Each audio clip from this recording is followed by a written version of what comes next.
Bom, então, pessoal, depois que a gente viu como é que faz toda a parte de documentação da arquitetura, basicamente o que a gente fez aqui, naquela parte inicial, né, a gente termina essa parte inicial, que é todo o planejamento para começar a fazer o desenvolvimento propriamente dito do software, né? Então, a gente começar realmente o sprint. E aí, para isso, eu tenho o planejamento, a execução e a revisão do sprint. A gente vai ficar nessa volta até terminar todo o desenvolvimento do software, tá? Para a gente conseguir entender um pouco melhor, vamos fazer uma revisão, né, em relação ao que é o Scrum, né, mas o processo unificado, né, que a gente está usando aqui nesse desenvolvimento no laboratório de engenharia de software aí que a gente está usando agora, né? Tá? Então, vamos fazer essa revisão para vocês conseguirem entender como é que vai ser esse modelo iterativo, né, de ficar nessa voltinha do sprint. Felizmente, a gente não vai ter tempo de fazer todo, né, tá? Mas aqui eu vou passar isso para vocês. Então, lembrando, isso aqui a gente já até falou na aula de Scrum mais o P, né, logo no início da disciplina, né? Tá? Mas é uma revisão aqui. Então, lembrando que o P ele é organizado em fases, marcos e iterações, né? Então, a gente tem esse famoso desenho aqui, né? Tá? Que o pessoal chama de gráfico de baleia, né? Tá? Então, eu tenho aqui a dimensão do tempo. Então, aqui são as fases que eu vou passar e aqui são as iterações. Essas iterações, gente, como se fosse cada um deles um sprint, tá? Então, você pode ler aqui iterações como sprint. E para eu conseguir passar de uma fase para outra, eu tenho que obedecer um determinado marco. Lembrando que somente na iniciação, que é essa parte inicial que a gente terminou de fazer, né, eu acabo trabalhando muito mais requisito, um pouquinho de análise e design, se a gente pensar aquela parte do documento de arquitetura e tudo mais. E se eu tiver alguma dúvida, eu posso, né, implementar alguma coisa aqui, não foi o nosso caso, mas eu posso até implementar alguma coisa. Então, a gente começa realmente o desenvolvimento do software a partir da elaboração, né? Então, você pode ver que na elaboração eu vou fazer aqui, ó, o projeto do caso de uso que eu estou trabalhando, ou o projeto da história do usuário. Eu vou lá, quer dizer, eu vou entender melhor, desculpa, né? Aqui eu vou entender melhor o meu requisito, né? O meu caso de uso, minha história do usuário, e depois vou fazer o projeto dele, vou codificar e vou testar, né? Eu vou ficar aqui nessa elaboração até que eu termine o marco, e aí eu entro em construção, até que eu termine o marco e entro em transição. Então, vamos recordar, né, o que é passar de cada uma das coisas, que é o que vocês vão usar aí, né, para o planejamento do sprint aí, né, tá? Que, como eu disse para vocês, é como se isso aqui fosse uma interação, isso aqui é uma interação, né, tá? E aí vocês olhem isso aqui como um sprint. Geralmente, tá, pessoal, eu tenho duas sprints, duas iterações de elaborações, eu tenho três, né, mas até aqui está escrito N, né, mas eu posso ter três ou mais sprints, né, tá na construção, e geralmente na transição, que já é a implantação do software, né, eu tenho duas sprints, tá bom? Né?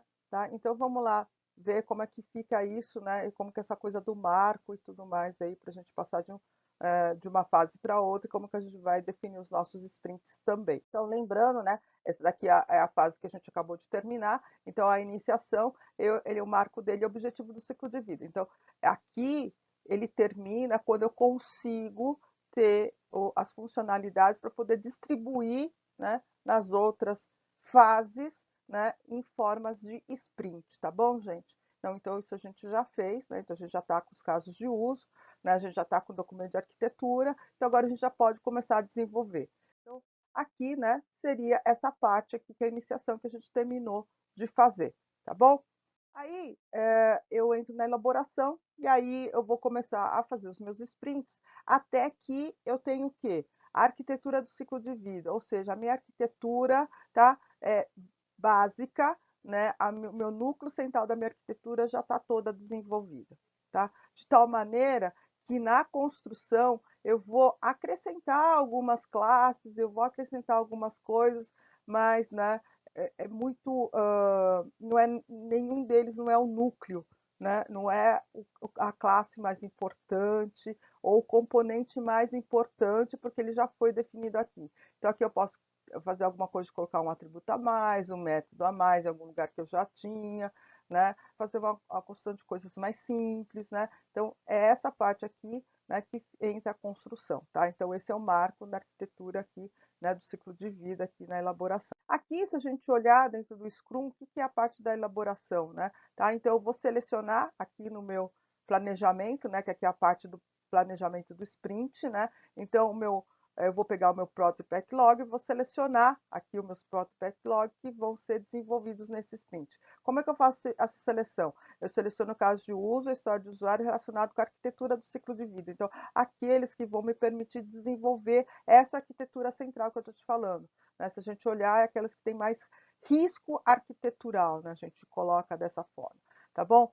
Aí eu escolhi, aí eu vou desenvolver os casos de uso, história do usuário, onde eu vou fazer análise e design, implementação, teste e integração, né? Então, aquela partezinha lá do gráfico da baleia, então eu vou fazer isso em relação aos casos de uso, história do usuário que eu escolher para esse sprint. Aí eu terminei o sprint, eu vou fazer o quê? Eu vou fazer uma revisão disso, né? Basicamente uma gerência de requisitos, ver o que eu consegui terminar, o que eu não consegui terminar, né? Para poder entrar de novo aqui, ficar nesse ciclo aqui, até ter aquele marco da arquitetura, né, tal, toda robusta, terminada, entendeu? Então, essa parte da elaboração. Bom, continuando aqui, agora eu já tenho isso. O que eu vou fazer na construção? Na construção, eu vou desenvolver os meus casos de uso até que eu tenha o quê?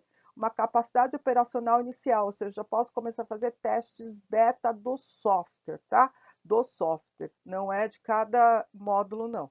Então, quando eu tiver essa capacidade operacional inicial, ou seja, eu consigo fazer revisor, eu consigo fazer a avaliação do software num teste beta, né, eu passei para a transição, tá bom? Então, o que eu vou fazer aqui? Né? Lembrando aqui no nosso desenho, né? Então, a gente está trabalhando no sprint, então, quando eu for entrar em construção, como é que eu vou selecionar os casos de uso e história do usuário? Eles vão estar relacionados com a capacidade operacional inicial. Então, tudo aquilo que eu preciso, né, para desenvolver, ter aí a minha primeira versão do meu software, tá? A minha versão beta do meu software, né? Tá? E aí a gente vai ter uma forma de priorizar isso, né? Tá? E a gente vai explicar como prioriza esses casos de uso, tá bom? E aí, claro, eu vou para o meu desenvolvimento, né? Então eu fico aqui no meu sprint, né? Tá? Até terminar, né? O que eu tinha planejado, aí eu faço uma revisão e eu volto de novo ao planejamento de sprint. Vou fazer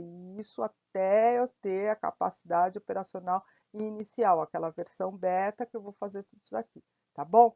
Aí eu terminei de fazer isso, aí agora eu vou para a transição. A transição é basicamente, né, é a parte de eu começar a implantar, né, o meu software, tá? Não é implementar, gente, é implantar, tá? Eu vou lá colocar em produção, né, o meu software. E ele termina quando eu lanço o produto, quando está tudo pronto, né, tá? Eu começo com uma versão alfa, é aquela que eu consigo, né, começar a fazer as primeiras avaliações. A beta é aquela que eu já consigo fazer a avaliação no ambiente do cliente, né? Tá? E aí depois eu consigo lançar o produto e eu terminei. E eu vou ficar nesse sprint aqui também até conseguir terminar a fazer isso, né? Então, aqui, de novo, né, a gente tem aqui, né, selecionar a casa de uso ou história do usuário, relacionados com o lançamento do produto. Pode ser que não tenha, tá? Que o lançamento do produto seja realmente, né, a parte de estar fazendo algum tipo de manutenção, né, tá colocando, fazendo a carga do banco de dados, tal, etc, etc. Então pode ser que não tenha, né, casos de usos a serem desenvolvidos, mas se tiver, é aqui que a gente vai desenvolver, né, e aí eu entro aqui nesse desenvolvimento. Se não for isso, né, o que a gente vai fazer aqui nesse sprint, né, e aí continua sendo em sprint, gente, todas as coisas que têm que ser feitas para o lançamento do produto, né, tá? E aí eu vou e faço a revisão, aí fico fazendo isso até que eu estou lá com o produto prontinho, né, para poder lançar o produto. Aqui também pode envolver a parte de teste, tá? Bastante teste com o usuário, e aí, gente, acaba tendo algum tipo de implementação se eu tiver algum tipo de erro, tá? Então, por isso que a gente pode colocar. Aqui vocês podem, inclusive, pensar em termos de, em vez de desenvolvimento, né, quais são os casos de uso chaves, né, que eu vou testar, né, para ver como é que está o desenvolvimento do meu software, né, como é que está aí o meu software para o lançamento, tá? E aí eu vou fazer aí as minhas alterações, revisões, né, tá? E as necessidades aí, né, que podem ter para eu poder lançar o produto.